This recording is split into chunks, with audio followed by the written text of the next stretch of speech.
آپ کے حوالے جناب حضرت مولانا مفتی رئیس الدین صاحب دامت برکاتہم العالیہ شیخ الحدیث جامعہ عربیہ بنگال کو آپ کے حوالے کرتا ہوں بس اس شعر کے ساتھ کہ تعصب اور حسد کینے سے یہ پرہیز کرتے ہیں، تعصب اور حسد کینے سے یہ پرہیز کرتے ہیں، منافق کی طرح جینے سے یہ پرہیز کرتے ہیں، اور میرے آقا کا بغض جس کے دل میں ہوتا ہے تو اس کی چائے بھی پینے سے یہ پرہیز کرتے ہیں۔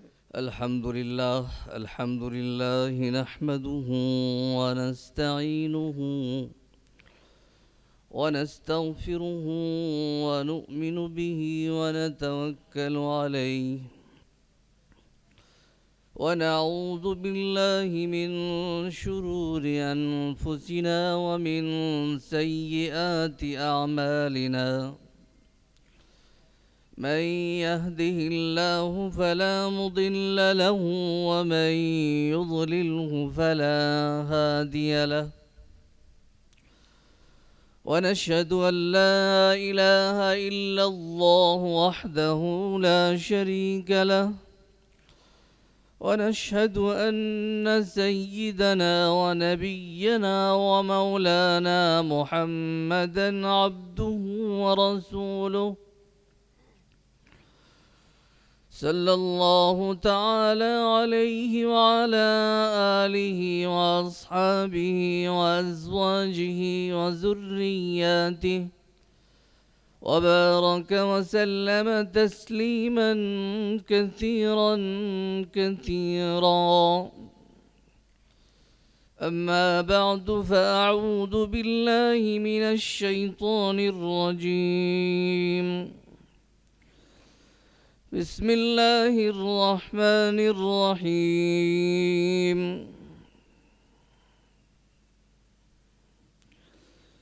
ان الابرار لفی نعیم وان الفجار لفی جحیم يصلونها يوم الدين وما هم عنها بغائبين وما أدراك ما يوم الدين ثم ما أدراك ما يوم الدين يوم لا تملك نفس لنفس شيئا والأمر يومئذ لله صدق الله العظيم وقال النبي صلى الله تعالى عليه وسلم من أحيا سنتي عند فساد أمتي فله أجر 100 شهيد أو كما قال عليه الصلاة والسلام۔ محترم بزرگوں اور دوستو، اسٹیج پر تشریف فرما معزز علماء کرام، اسٹیج کے روبرو شہر کے بقیہ ماندہ معززین، بچے اور نوجوان اور تمام اراکین جلسہ اور جو بھی کسی بھی حیثیت سے اس مجلس کا حصہ ہیں، ان سب کو میں مبارکباد پیش کرتا ہوں۔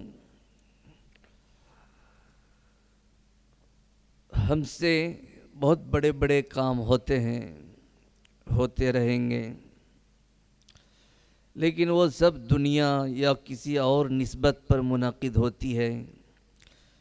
یہ مجمع یہ مسجد کے نسبت پر، مسجد کی اقامت کی نسبت پر منعقد کیا ہے، جو نہایت ہی بابرکت مجلس ہے، اور کسی طرح سے ہم بھی اس مجلس کے حصے دار بن گئے۔ اللہ تعالی ہم سبوں پر رحمتوں کا، برکتوں کا نزول فرمائے، کہے آمین۔ محترم بزرگوں اور دوستو، ایک بات تو بالکل سچی اور پکی ہے، اور میں نے ٹائم بھی پوچھ لیا تو ماشاءاللہ صحیح معنی میں تھک گئے ہیں لوگ. آدھا گھنٹہ کا ٹائم بتایا گیا ہے، لیکن میں پہلے سے سوچ رہا تھا آپ لوگ تو ضرور تھکے ہوئے ہیں، مجھے احساس ہے. ہم لوگوں میں سے کچھ لوگ آ رہے ہیں جا رہے ہیں، لیکن بیچارے آپ لوگ ہیں کہ جس وقت سے کرسیوں کو سنبھالا ہے آپ نے، اب بیٹھے ہوئے ہیں. بیٹھے بیٹھے ایک جائے، دوسرا آئے، تیسرا جائے، اس طرح سے آپ نے ہر ایک کو سنا ہے. آپ کی بڑی ہمت ہے، آپ نے صبر و تحمل سے کام لیا ہے. ہم لوگ تو آ رہے ہیں جا رہے ہیں، اس لیے یہ بجا طور پر تو کہا جا سکتا ہے کہ آپ لوگ اچھی طرح تھک چکے ہیں. اور میں آپ لوگوں سے زیادہ تھکا ہوا ہوں، چونکہ آپ لوگوں تک پہنچنے کے لیے مجھے 2 دن کا سفر کرنا پڑا ہے. کلکتہ سے وہ 5 گھنٹہ اور پیچھے طرف ہے جہاں میں رہتا ہوں. تو میں نے دیکھا کہ اگر میں صبح نکلتا ہوں رکس بن جائے گا، پتہ نہیں پہنچ پاؤں گا یا نہیں. اس لیے اس سفر کو 2 حصے میں تقسیم کر کے آدھا تو کل سفر کیا اور آج آدھا، تو مسلسل 2 دن کے سفر ہو گئے. تو آپ لوگوں سے کم میں بھی تھکا ہوا نہیں ہوں. اس لیے جب سے میں یہاں آ کر کے بیٹھا، ایک بات میں سوچ رہا تھا، بڑی دل میں تمنا کر رہا تھا. لوگ جب اٹھ کے بھاگ رہے تھے، یار کہ سب بھاگ جاؤ نا ایک ایک کر کے، تاکہ مجھے چھٹی مل جائے گی. یہ خواہ کچھ لوگ بیٹھ گئے ہم کو روکنے کے لیے. ایک تو 2 دن کا تھکے ہوئے ہیں، اور یہ الٹا روکنے کے لیے بیٹھ گئے ہیں. پتہ نہیں ان کے پاؤں میں درد بھی نہیں ہو رہے ہیں، اٹھ کے بھاگ جاتے ہیں. خالی ہو جاتا اسٹیج، ہلکا ہو جاتا. اور میں جب ادھر سے اسٹیج میں اٹھنے لگا، یہاں دیکھا کونا میں ایک معزز بزرگ ہستی یہاں تشریف فرماتے. غالباً میرا خیال ہے وہ خراٹا بھی لے رہے تھے، خور خور کر رہے تھے. تو خیر بہت اچھی بات ہے، چلو. اور یہ نیند سب پر طاری ہو جائے تب تو مجھے مزہ ہی مل جائے گا. ہم بھی 2 دن سے سوئے نہیں، تو نیند کا موقع مل جائے گا. تو مجھے ایک عجیب میں اس کی تفسیر یاد آ گئی. تو مجھے ہر چیز سے تفسیر سے پالا پڑتا ہے. تقریباً 24 سال سے تفسیر پڑھا رہا ہوں، حدیثیں پڑھا رہا ہوں. تو میں نے کہا یہ خر خر نہیں کر رہا ہے، بیچارہ اصل میں فارسی زبان کا ایک لفظ بول رہا ہے. اور نیند میں کسی کو ہوتا ہے نا، کوئی تلفظ کرتا ہے لیکن صاف صاف ان کا تلفظ نہیں ہوتا ہے. وہ اصل میں بولنا چاہتا تھا خر خر. تو فارسی زبان میں خر منے گدھا کے آتے ہیں. میں نے وہ کہنا چاہ رہے تھے خر خر کہ یہ جتنے نہیں سو رہے ہیں یہ سب گدھا ہے، دیکھو ہم سو رہے ہیں. تو یہ لوگ سو ہی نہیں رہے ہیں، اس لیے وہ وہاں سے اطلاع کر رہے تھے گدھو جلدی سو جاؤ. خر خر کر رہا تھا. میں کہتا ایک مبلغ تو ہے ہماری طرف سے، لیکن پھر بھی لوگ سو ہی نہیں رہے ہیں. اب کچھ لوگ جاگ رہے ہیں، عجب تماشا ہے. تو محترم بزرگوں اور دوستو، تو آپ لوگ بھاگے نہیں، اس لیے اب مجھے جو ہے بیٹھنا پڑا. تو آپ لوگوں کا زیادہ دماغ چاٹوں گا تو اچھا ہوگا، شاید بھاگنے کا ایک سلسلہ بنا لیں گے. تو مجھے دماغ چاٹنا بھی آتا ہے ماشاءاللہ. ایک طرف سے چاٹیں گے سارے بال اڑ جائیں گے. تو آپ لوگ ایک کام کیجئے، تھوڑی دیر کے لیے جتنی دیر بھی بیٹھیں آپ سب قریب آ جائیں تھوڑا. بڑے اچھے لوگ ہیں آپ.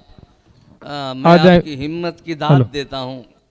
تحمل برداشت کے ساتھ سن رہے ہیں. ماشاءاللہ.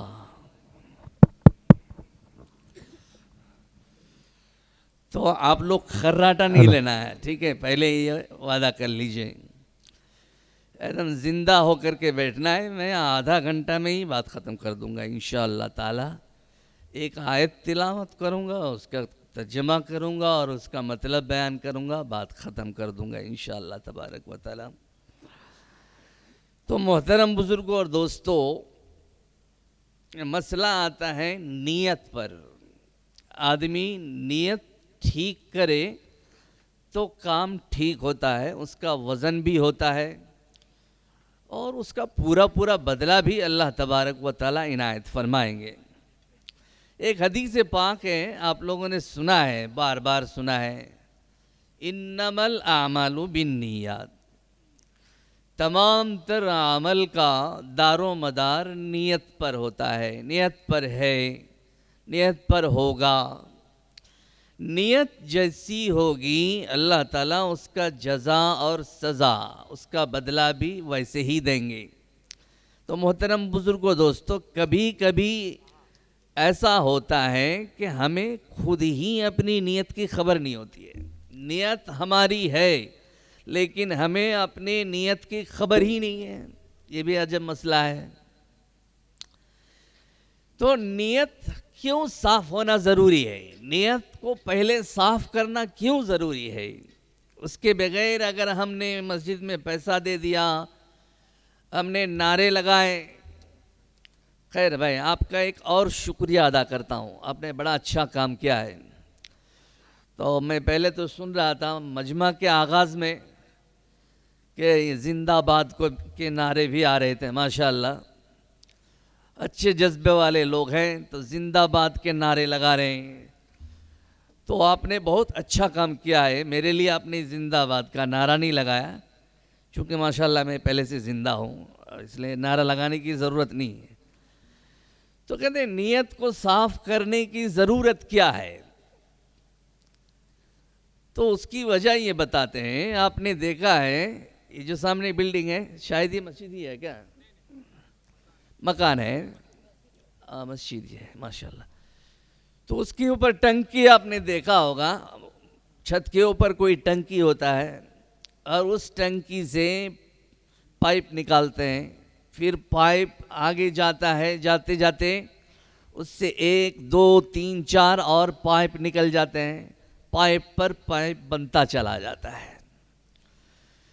تو اس کے بعد ہر پائپ میں مسجد میں دیکھیں گے کم از کم 50 چابیاں ہوتی ہیں، جس سے وہ چابی کھولتے ہیں اور مصلی وہاں جا کے وضو کرتے ہیں، نماز پڑھتے ہیں۔ تو وہاں ایک ہی پائپ میں 50 چابیاں ہوتی ہیں، 100 ہوتے ہیں، 200 ہوتے ہیں۔ اب اگر کوئی آدمی ایک چابی کھول کر کے دیکھا اور اس میں سے اسے محسوس ہوا کہ اندر سے گندا پانی آ رہا ہے، بدبودار پانی آ رہا ہے، تو وہ کیا کرے گا؟ ایک چابی بند کرے گا، دوسرا کھولے گا۔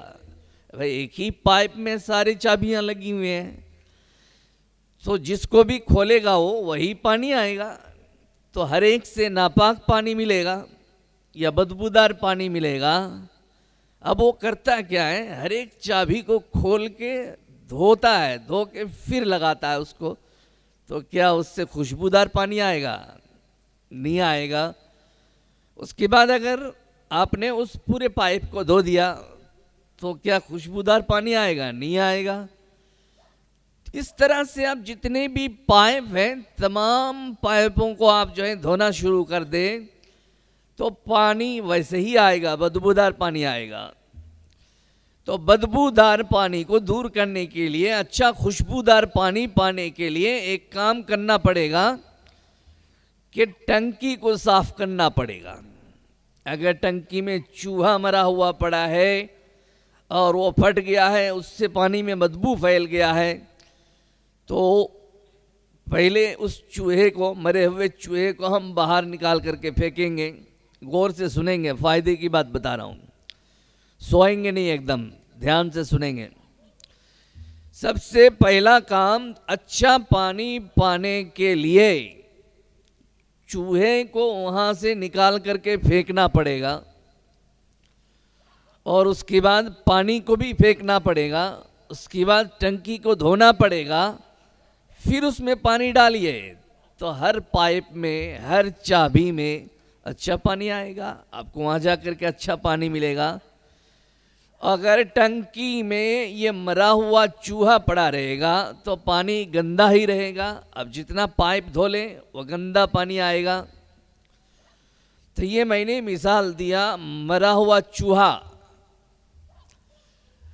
معاف کیجیے گا، ہمارے معاشرے میں کوئی تو ٹنکی ہوتے ہیں، کوئی پائپ کا کام کرتے ہیں، کوئی چابی کا کام کرتے ہیں، ہر ایک کوئی نہ کوئی کسی نہ کسی مرض کی دوا ہے۔ ہم یہ نہیں سمجھتے ہم ہی صرف اچھے ہیں، بلکہ ہم سے سب اچھے ہیں، ہر ایک کسی مرض کا دوا ہے، اور کوئی ہزاروں مرضوں کی دوا ہے، ان سے ہزاروں مریض شفا پاتے ہیں۔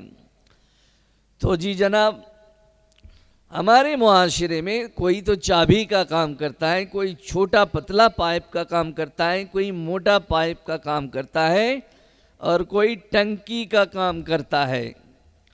لیکن ہمارے معاشرے میں ہی کوئی مرے ہوئے چوہے کا کام بھی کرتا ہے۔ وہ جب تک اس ٹنکی میں پڑا ہوا ہوتا ہے، ہر چابی سے لوگوں کو بدبو آتا ہے، نفرت والا پانی سامنے آتا ہے، لوگوں کا مزاج بگڑ جاتا ہے، نماز صحیح سے ادا کرنے کو جی نہیں چاہتا، اس مسجد میں کیا جائیں گے ہم، وہاں تو چابی سے بدبودار پانی آنے لگتا ہے۔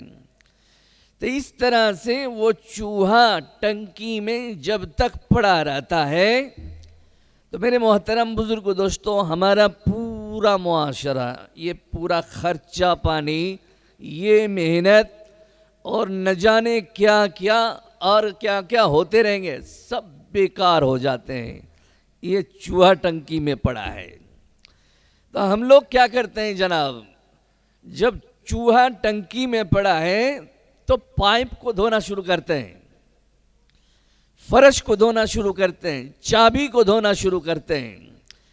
کسی کی ہمت نہیں ہوتی ہے کہ وہ ٹنکی میں ہاتھ ڈال کر کے چوہا کو باہر پھینکے۔ تو ہٹ، تمہاری وجہ سے یہ سارا درہم برہم ہو کر کے ہے۔ میرے مطلب سمجھ رہے ہیں نا؟ اب اس سے زیادہ صاف نہیں بولوں گا میں۔ تو چوہا کو اٹھا کر کے پھینکنا ہے، اور یہ چوہا میں نے ٹنکی کا مثال دیا ہے، یہ ہر جگہ موجود ہوتا ہے، مسجد میں ہو، مدرسے میں ہو، دینی جلسے میں ہو، دینی مشاعرے میں ہو، گھر میں ہو، رشتہ داری میں ہو، شادی بیاہ میں ہو، جہاں بھی جاؤ یہ چوہا موجود رہتا ہے، اور یہ تنہا پورے پانی کو گندا کر دیتا ہے۔ تو محترم بزرگ و دوستو، ہم کھٹتے ہیں بہت زیادہ، ہم کام بہت کرتے ہیں، لیکن اس چوہا کو نہیں ہٹاتے ہیں، اس لیے ہمارا سارا کام بیکار ہو جاتا ہے۔ تو یہ ٹنکی سے چوہا، مرا ہوا چوہا کو اٹھا کے پھینکنا ہے، اس پر خیال رکھنا ہے۔ اور کوئی یہ مخصوص ٹنکی نہیں، بلکہ مسلمان کا ہر مجلس اور ہر مکتب فکر اور ہر بیٹھک جہاں پر بھی وہاں ایک چوہا ہوتا ہے، اور وہ مرا ہوا چوہا۔ اللہ تعالی ہم سب کی حفاظت فرمائے۔ تو اللہ کے نبی صلی اللہ علیہ وسلم نے فرمایا، انما الاعمال بالنیات۔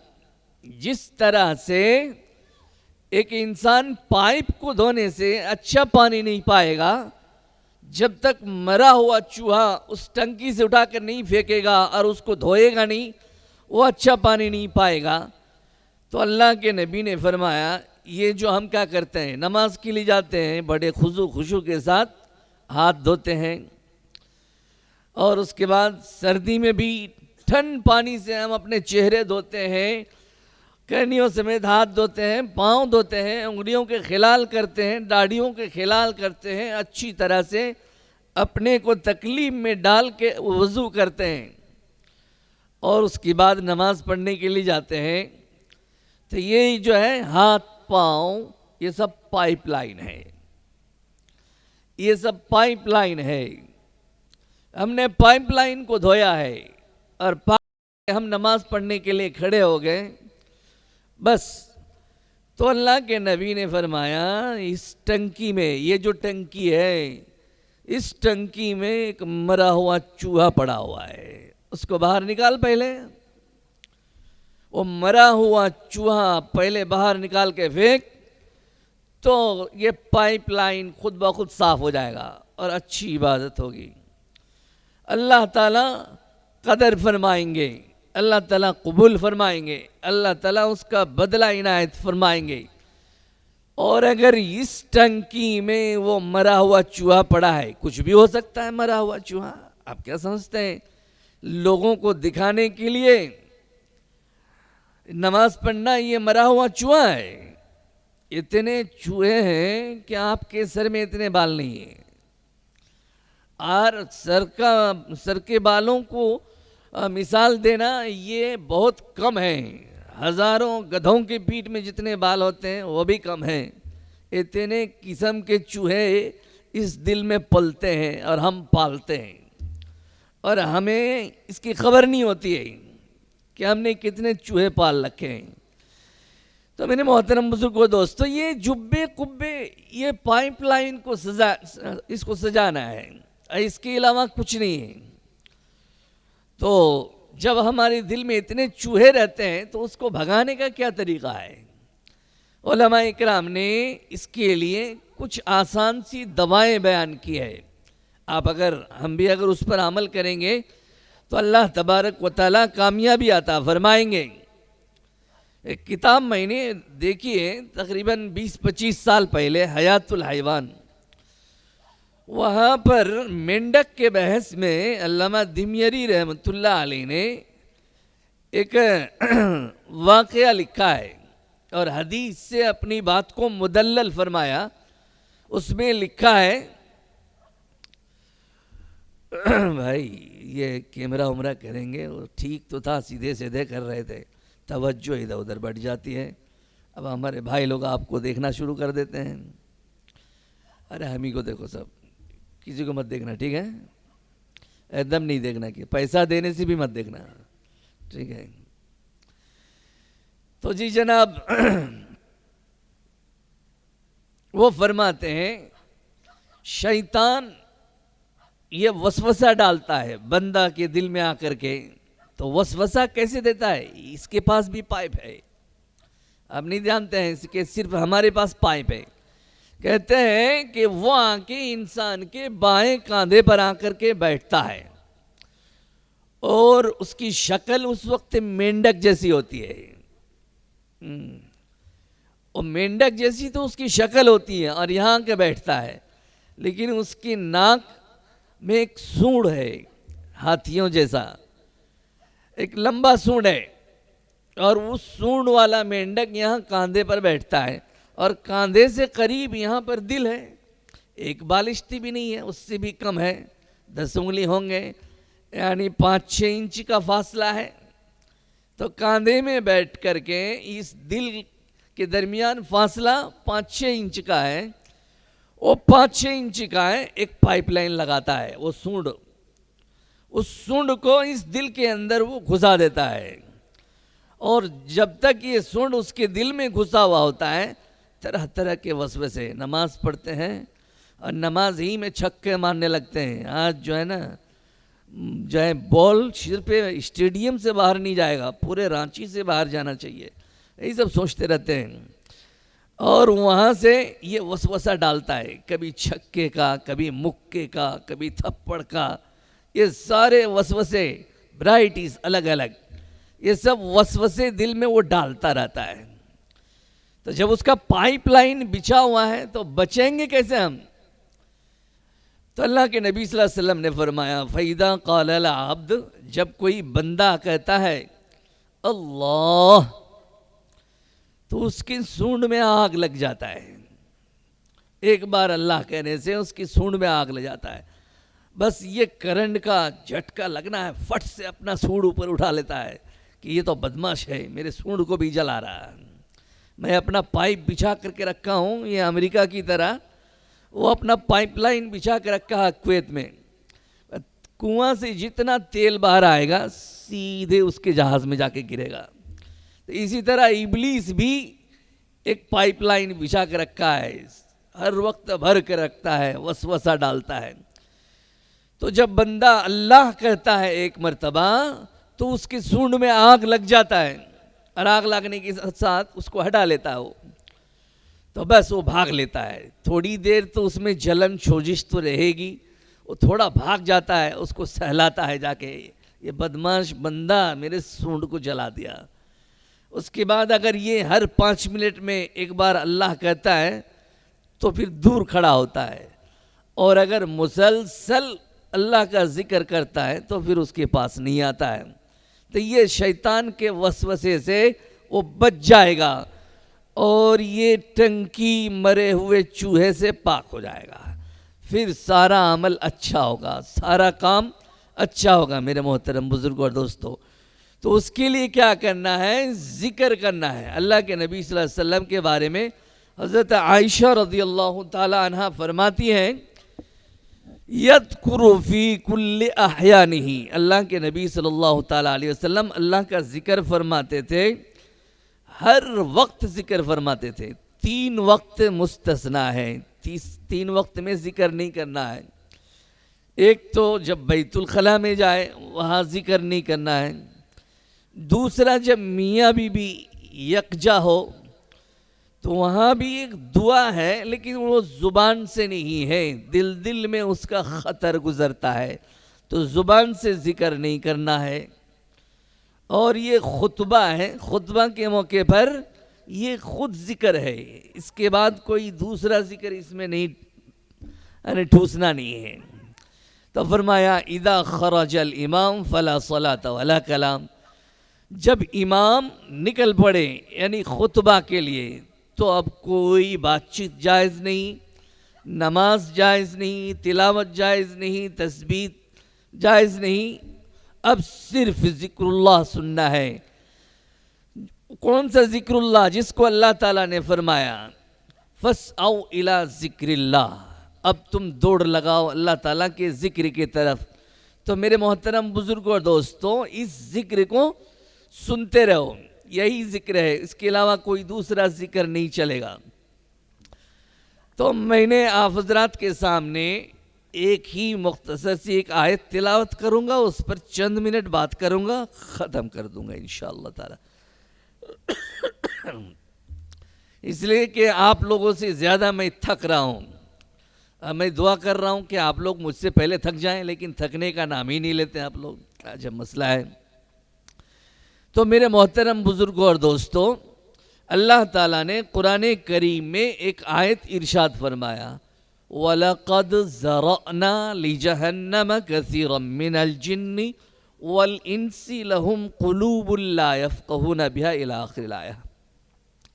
اللہ تعالیٰ نے فرمایا وَلَقَدْ ذَرَأْنَا، ذرأنا کے معنی آتے ہیں خلقنا کے، یعنی تحقیق کہ ہم نے پیدا کیا کثیرا من الجن والانس، زیادہ تر انسانوں کو اور جناتوں کو ہم نے پیدا کیا لجہنم، وَلَقَدْ ذَرَأْنَا لِجَهَنَّمَ ای وَلَقَدْ خَلَقْنَا لِجَهَنَّمَ، ہم نے جہنم ہی کے لیے پیدا کیا ہے کثیرا من الجن والانس، اکثر جنوں کو اور اکثر انسانوں کو ہم نے جہنم ہی کے لیے پیدا کیا ہے.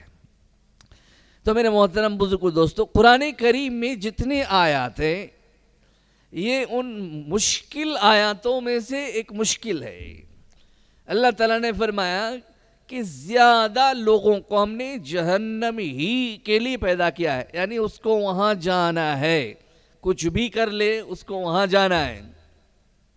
یہ قرآن کے الفاظ ہیں. تو میرے محترم بزرگوں دوستو، اب ہم میں سے کوئی بتا سکتا ہے کہ ہم اس میں ہے یا نہیں؟ ایسا تو کچھ نہیں بتا سکتے. اللہ کے نبی صلی اللہ تعالیٰ علیہ وسلم نے، بخاری شریف کی حدیث ہے، ابھی 1 ہفتہ ہوا پہلے یہ حدیث ہم نے پڑھایا. اللہ کے نبی صلی اللہ تعالیٰ علیہ وسلم نے فرمایا قیامت کے دن اللہ تبارک و تعالی تمام لوگوں کو 1000 میں تقسیم کریں گے.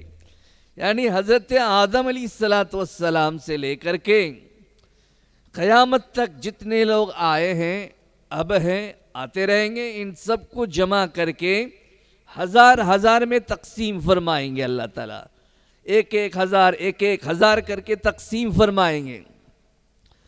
اللہ کے نبی نے فرمایا ہر 1000 میں سے 999 کو اٹھایا جائے گا جہنم کے لیے، اور ہر 1000 میں سے 1 کو ادھر لایا جائے گا جنت کے لیے۔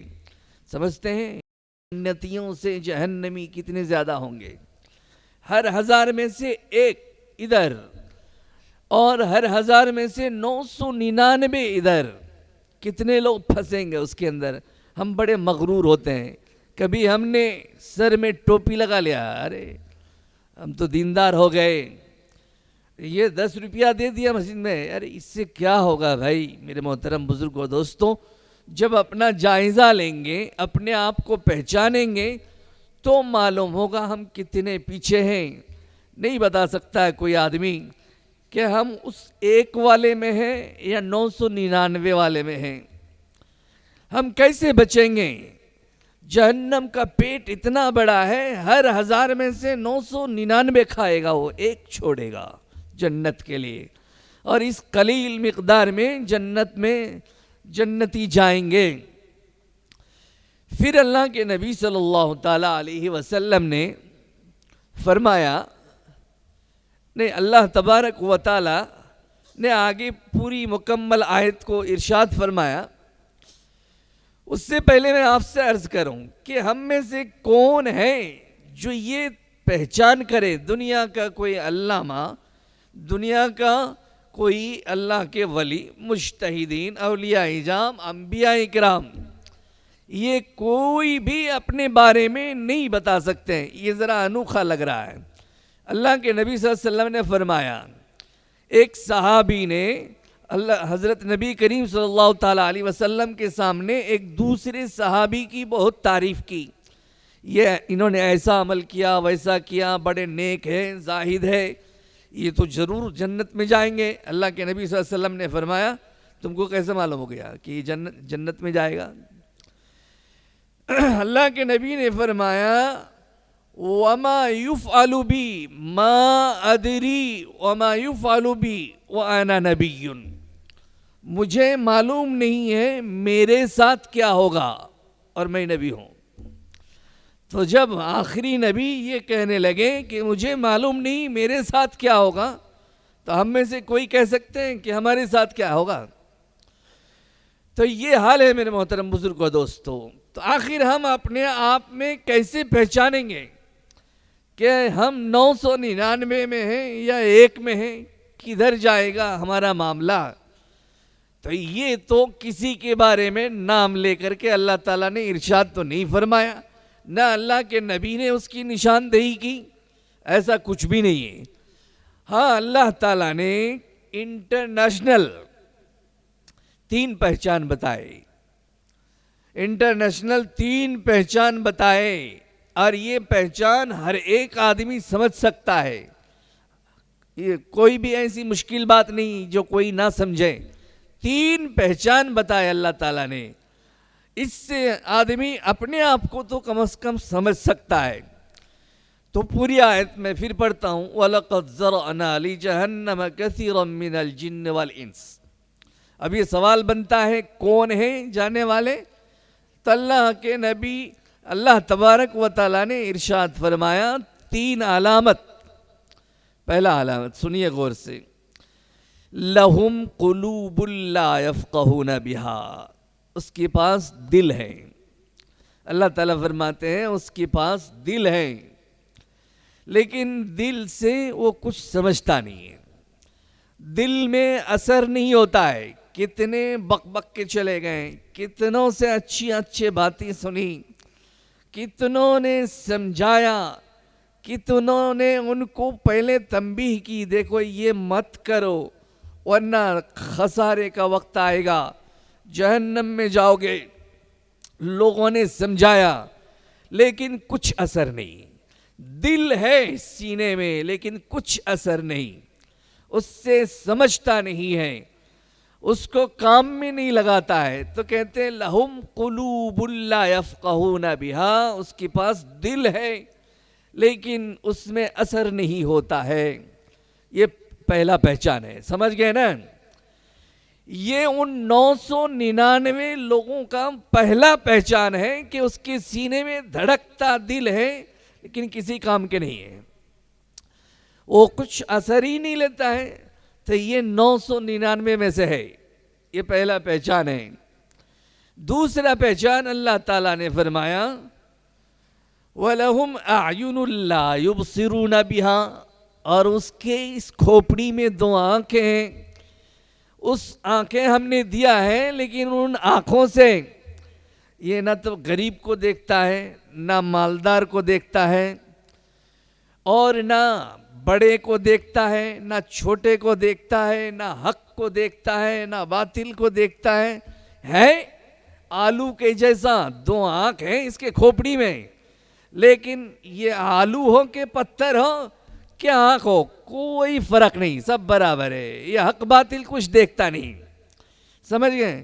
اس کو صرف اپنی ہی نظر آتی ہے، ہم کو کیا ملے وہ نظر آتا ہے، باقی اور آگے کچھ نظر ہی نہیں آتا ہے۔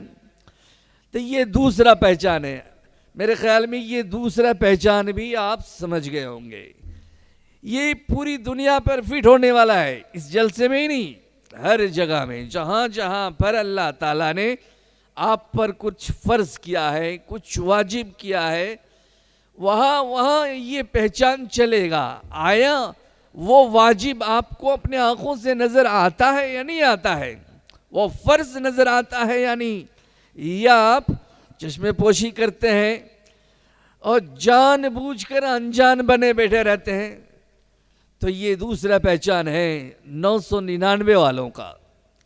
تیسرا پہچان اللہ تعالیٰ نے فرمایا وَلَهُمْ آذَانٌ لَا يَسْمَعُونَ بِهَا، ان کے ہم نے 2 کان دیے ہیں، کھوپڑی کے اندر 2 کان دیے ہیں، ہاتھی کے کان،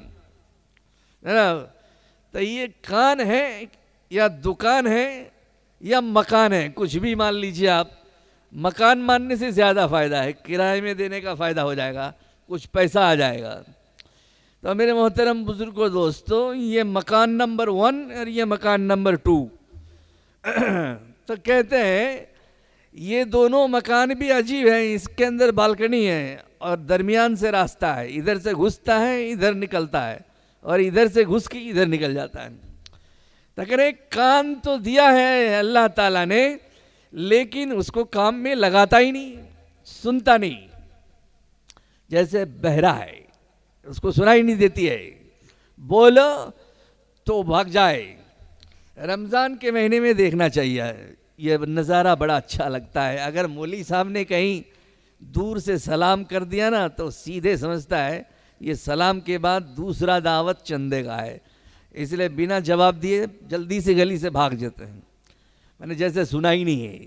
سلام کا جواب واجب ہے لیکن ایسا کرے گا جیسے کہ ہم نے سنا ہی نہیں، اس لیے کہ اگر یہ مظاہرہ دکھائیں کہ ہم نے سلام کو سنا ہے تو پھنسا، اگلا دعوت وہی آئے گا، اس لیے بہتری اسی میں ہے کہ سلام اٹھیا کر کے نکل جائے جیسا کہ ہم نے سنا ہی نہیں۔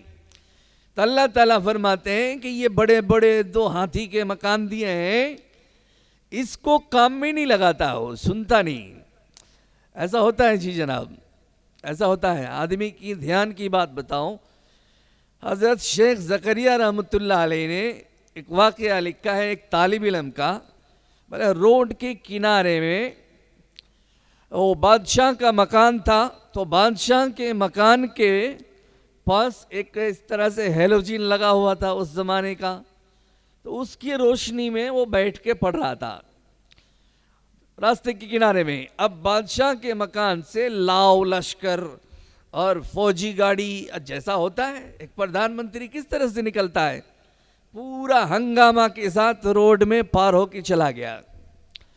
اس کے بعد اس کے پیچھے پیچھے ایک آدمی آ کے طالب علم کو پوچھتا ہے اس راستے سے کوئی بادشاہ کی سواری نکلی ہے؟ تو طالب علم کہنے لگا نا ہم تو یہیں بیٹھے ہیں، کچھ تو کیا نہیں ادھر سے۔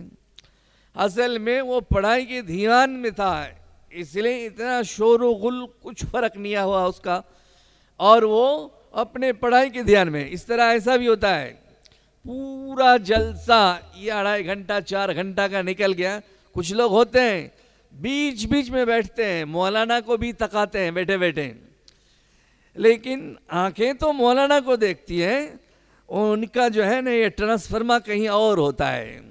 یہ سمجھ گئے نا، آج کل وہ ڈرون کیمرہ سمجھتے ہیں نا، یہ ڈرون کیمرہ اس کو وہ ہوا میں اڑاتا ہے. بولے چلو ہم یہاں مجلس میں بیٹھے ہیں اور یہ کیمرہ گھوم کیا پورا رانچی گھوم پھر کر کے جلسہ ختم ہوا. بولا کیا سنا؟ بولے کچھ نہیں سنے، وہ تو ڈرون کیمرہ اڑا رہا تھا. تو اس طرح سے فرمایا وَلَهُمْ آذَانٌ لَا يَسْمَعُونَ بِهَا، ان کے کان تھے لیکن کان سے وہ سنتے نہیں تھے. یہ تیسرا پہچان ہے. یہ تین ہی پہچان اللہ نے بتایا. 999 کا کس کا؟ دل ہے، آنکھیں ہیں، کان ہے لیکن بیکار ہے. تو یہ ان لوگوں کی ایک 3 علامتیں ہیں 999 کے ساتھ جانے کے لیے. اور اگر یہ بات نہیں ہے، ہمارا قلب دھڑک، ہم اپنے آخرت کو یاد کرتے ہیں، ہمارا معاملہ اللہ کے پاس جائے گا، اس کے لیے ہم ڈرتے ہیں، سسکتے ہیں. ہم اپنے کانوں کو بھی کام میں استعمال کرتے ہیں، آنکھوں کو بھی استعمال کرتے ہیں، تو پھر وہ 999 والوں میں سے نہیں ہے بلکہ ایک والے میں سے ہے. میرے محترم بزرگوں دوستو، بس یہ آیت ختم کر رہا ہوں. اس کے بعد اللہ تعالیٰ نے فرمایا اولئک کالانعام، بولا یہ سب جانور کی طرح ہے. یہ جس کے دل ہیں، جس کے آنکھیں ہیں، جن کے پاس کان ہیں لیکن یہ بیکار کے ہیں، یہ جانور کی طرح ہے. آگے اللہ تعالیٰ نے ارشاد فرمایا بل ہم اضل، یہ تو اس سے بھی گیا گزرا ہے. یہ لوگ جانوروں سے بھی گیا گزرا ہے. کیوں جانتے ہیں؟ آپ دیکھیں گے روڈ میں نکل کر کے کچھ جانور ایسے ہیں جو اپنے مالک کو پہچانتا ہے. یعنی بیل کا مالک جو انسان ہے، وہ بیل اپنے مالک کو پہچانتا ہے. اس لیے دیکھیں گے اس کے بلانے سے آتا ہے، اس کے بھگانے سے بھاگتا ہے. یہ اپنے مالک کو پہچانتا ہے. لیکن یہ انسان ایسے ہیں، یہ اپنے مالک کو نہیں پہچانتا ہے. تو فرمایا اس جانور سے بھی گیا گزرا ہے. کچھ جانوروں کو دیکھیں گے آپ کہ وہ اپنی مالک کی سنتا ہے، اس کو آواز دے بھاگ کے آئے گا وہ. لیکن یہ اس سے گیا گزرا ہوا ہے کہ اپنی مالک کی سنتا. پانی دے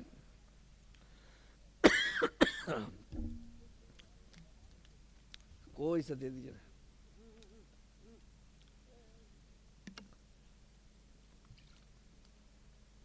الحمدللہ. تو یہ اس سے بھی گیا گزرا ہوا ہے. تو میرے محترم بزرگوں اور دوستوں، اللہ تعالیٰ نے فرمایا اولئک هم الغافلون، یہی لوگ اصل غافل ہیں، اپنے ٹھکانے سے غافل ہیں، اپنے اوپر ہونے والے مصیبتوں سے غافل ہیں، اپنے بے پرواہی کی زندگی میں مگن میں ہیں اور سوچتا ہے اپنے آپ کو سب سے اوپر. تو میرے محترم بزرگوں اور دوستوں، ہم لوگوں کو ایسا نہیں بننا ہے. ہم اگر ایک تنکا کے برابر بھی عمل کریں گے تو ہمارا دل بھی حاضر رہے گا، ہماری آنکھیں بھی حاضر رہے گی، ہمارے کان بھی حاضر رہیں گے، اور پورے طور پر ہم مکمل کام کریں گے. اللہ تبارک و تعالیٰ اس کا بدلہ بھی مکمل عنایت فرمائے گا. ہم لوگ ایسا کریں گے انشاءاللہ. ارے ایک بار زور سے بول دیجئے. تو کتنے لوگ، تھوڑے سے لوگ تو ہیں، کہاں دور تک تو آواز تو جائے گی نہیں. اس لیے آپ کوشش کریں جتنے لوگ پہلے تھے ان لوگوں کے برابر چلا کے دکھا دیجئے ایک بار، تاکہ معلوم ہو سارے مجمع والے یہاں موجود ہیں. مشکل ہے نہیں نا. تو میرے محترم ختم کریں کیا؟ میں کیا کروں؟ میں چلاتا رہا ہوں. ہاں جمعہ تو ہے. تو میں اپنی بات کو ختم کرتا ہوں، چھوٹا کرتا ہوں. اصل میں یہ حضرت مولانا، یہ جو ہے نا، مجھے ایک عجیب سا واقعہ یاد آ گیا. لوگ تو چھوٹا کرنا نہیں چاہتے ہیں لیکن یہ حضرت مولانا چھوٹا کرنا چاہتے ہیں. پتہ نہیں کیا مصیبت ہے. ہم تو اپنا جبہ کو سلانا چاہتے ہیں اور 2 فٹ لمبا ہو، لیکن یہ چھوٹا ہی کرنا چاہتے ہیں. ایک ٹیلر صاحب بابو آپ لوگ ناراض نہیں ہوں گے اگر آپ میں سے کوئی ٹیلر صاحب ہیں تو. ایک ٹیلر صاحب جناب اصل میں ان کا مزاج ہوتا ہے اس چٹنی کے بغیر ان کو کھانا ہضم ہی نہیں ہوگا. آپ کتنوں کر لیجئے وہ 4 انگلی ہونے سے بھی وہ کپڑا کاٹ کے ہٹائے گا. اس چٹنی کے بغیر کھانا ہضم ہی نہیں ہوگا اس کو. تو مجبوری ہے بیچارے کی. تو ایک صاحب گئے ٹیلر کے پاس اس چھوٹا ہونے پر. یہ حضرت چھوٹا کرنے کے لیے کہہ رہے ہیں. بڑے مزے کا آدمی ہوں گے, میں پہلے سے ان سے متعارف نہیں اور شاید یہ بھی مجھ سے متعارف نہیں ہوگا. تو ایک صاحب اپنا یہ صدری بنانے کے لیے کپڑا لے کر کے گیا ٹیلر صاحب کے پاس اور انہوں نے کہا کہ آپ صدری بنا دیجئے. اب ان کو تو اپنا چٹنی نکالنا ہے, 4 انگلی بھی کاٹے گا تب اس کے بعد کام کرے گا, چٹنی نکالنا ہی. کپڑا والا یہ پورا اپنے اوپر گارنٹی کر کے گیا تھا کہ آج تو انہیں کپڑا چوری کرنے نہیں دوں گا, دیکھتے ہیں کیسا لیتا ہے. ایک دم ٹک ٹکا کے دیکھنا ہے کب چوری کرے گا, وہ ہٹنا ہی نہیں, میرے سامنے کٹوانا ہے, سب کچھ کرنا ہے. یہ تہیا کر کے آ گیا گھر سے کہ 1 انچ بھی کپڑا گھسکانے نہیں دوں گا. تو جناب ادھر ٹیلر صاحب وہ تو ان کو تو اندازہ لگ گیا, یہ ایسا بیٹھا آ کر کے ٹھیک جیسے ندی کنارے میں بگلا بیٹھتا ہے نا, وہ پوٹھی ماں سے آئے گا تو ٹپ کے مارے گا, ایک دم پورا ریڈی بیٹھتا ہے. اس طرح کپڑا کا مالک آ کر کے ریڈی ہو کے بیٹھا ہے, کدھر گھسکائے گا ٹپ کے مارے گا, ایک دم پکڑے گا, گھسکانے نہیں دینا ہے. تو ٹیلر ماسٹر صاحب کپڑے کو ادھر گھمائے, کبھی ادھر سے ناپتا ہے, کبھی ادھر داغ لگاتا ہے. خالی چکر ہے اس کے دھیان بھٹکانے کا, کبھی ذرا سا دھیان بھٹ کے کھپ کے کاٹ کے اندر کر دے گا. تو وہ تو پہلے سے ہوشیار ہے, ادھر ادھر دھیان دینا نہیں. وہ جب گھما پھرا کر کے اس کے پاس جتنا پینترا تھا وہ کر کے دیکھ لیا, بیٹا ہو ہی نہیں رہا, یہ تو بڑا مشکل ہے اور اس کو لینا ہے کسی طرح سے. تو لاسٹ میں کیا زور سے ایک تو میزائل مارا اس نے. ارے سمجھتے ہیں نا میزائل مارنے کا, ارے ایٹم بم چلایا زور سے اس نے, سمجھ میں آ رہی باتیں. تو ایک زور سے ایٹم بم چلایا اس نے. بس اسے سن کر کے وہ کپڑے کا مالک ہنسی میں لوٹ پوٹ. ابھی وہ پیٹ میں درد ہو رہا ہے, پیٹ پکڑ کے جب تک وہ اٹھ کے سیدھا ہوگا یہ اپنا کاٹ کے اندر کر لیا, کام ہو گیا اس کا. ارے اتنا اچھا میزائل مارا کہ وہ اپنا کپڑا ہضم کر گیا. تھوڑی دیر کے بعد پیٹ میں ہاتھ لے کر کے وہ اٹھ کے کھڑا ہوتا ہے اور اس کے بعد وہ بھول گیا کہ ہم کس دھندے سے آئے تھے, کہ اس کو ہم کپڑا نہیں چوری کرنے دیں گے. وہ بھول گیا وہ, اور اٹھ کے کیا بولتا ہے, بولے وہ درجی صاحب ایک بار اور ہو جائے, میں نے اور ایک میزائل مارنے کے لیے کہہ رہا ہوں. مزہ آ گیا اس کو, بولتا ایک بار اور ہو جائے. تو درجی صاحب کہنے لگے نہیں ایسا ٹھیک نہیں. تو وہ ضد کرنے لگا, بولے نہیں ایک بار ہو جائے نا. تو بولے دیکھ لے بیٹا, ایک بار اور ہوگا تو تمہارا یہ صدری چھوٹا ہو جائے گا, سمجھ رہے ہیں. تو یہ صدری چھوٹا ہو جائے گا, پھر میں ذمہ دار نہیں, ایک بار اور کر دیتا ہوں. پھر وہ بیچارہ کیا سمجھے کہ کیوں صدری چھوٹا ہوگا, آدھا تو کپڑا ہضم ہو گیا, ایک بار اور ہضم کرے گا تو صدری چھوٹا نہیں ہوگا. تو میرے محترم بزرگوں دوستو, یہ ہے چھوٹا کرنے کا مسئلہ. تو ہمارے حضرت بزرگ اور مولانا محترم یہ صدری چھوٹا کرنا چاہتے ہیں. تو چلیے میں چھوٹا ہی کر دیتا ہوں. کیا انشاءاللہ تعالی اللہ تبارک و تعالی آپ کے بیٹھنے کو, سننے کو, آپ کے جذبے کو, آپ کے اخلاص کو قبول فرمائے. اور اللہ تعالیٰ نے ہمیں بولنے اور سننے کو بھی قبول فرمائے. اللہ ہمارے تمام نقالیوں کو اصل کے روپ میں قبول فرمائے. اللہ تبارک و تعالی ہمارے ہر خطاؤں کو معاف فرمائے. بزرگوں اور دوستوں, بڑا مزہ آیا, آدھا گھنٹہ ہی بیٹھا میں آپ کے ساتھ. لیکن مسئلہ ہوتا ہے جب دنیا بوڑھی ہو جاتی ہے تو بوڑھے کو لا کے بیٹھاتے ہیں. تو جب ڈبل بوڑھا آ کر کے اکٹھا ہوگا تو کیا ہوگا معاملہ, آپ بتائیے. تو ارے ایک طرف تو جوان رکھنا چاہیے, تبھی تو کام چلے گا. اب دونوں بوڑھے, یہ وقت بھی بوڑھا ہو گیا اور اس وقت اس بوڑھے کو لا کر کے بیٹھا رہا, تو دو بوڑھے مل کے یہ کام بنے گا نا اور کام بگڑے گا. تو آدمی بوڑھا تو وقت جوان ملنا چاہیے تھا. اور جب وقت بوڑھا ہو اس وقت کسی نوجوان کو بیٹھاتے ایک دم کان پھاڑ دیتا چلا کر کے، ایک دم جگر سے گن گن کی آواز اٹھتی. تو بوڑھے وقت میں نوجوان تگڑا آدمی ہلا کر کے رکھتا. کہاں کوئی سوئے گا، مائی کا لال ہے، کوئی پلک جھپکا کے دکھائے. تو یہ دونوں بوڑھوں کو اکٹھا کر دیا ہے. تو جو بھی ہو بڑا مزہ آیا. اللہ تبارک و تعالی آپ کے اس عمل کو قبول فرمائے. اللہ تعالی اس کام کے کرنے میں جو ہم سب کی لغزشات ہوئی ہیں، ہمارے نیتوں میں فساد آئے ہیں، ضرور آئے ہوں گے، اللہ تعالی معاف فرما دیں. وآخر دعوانا ان الحمد للہ رب العالمین.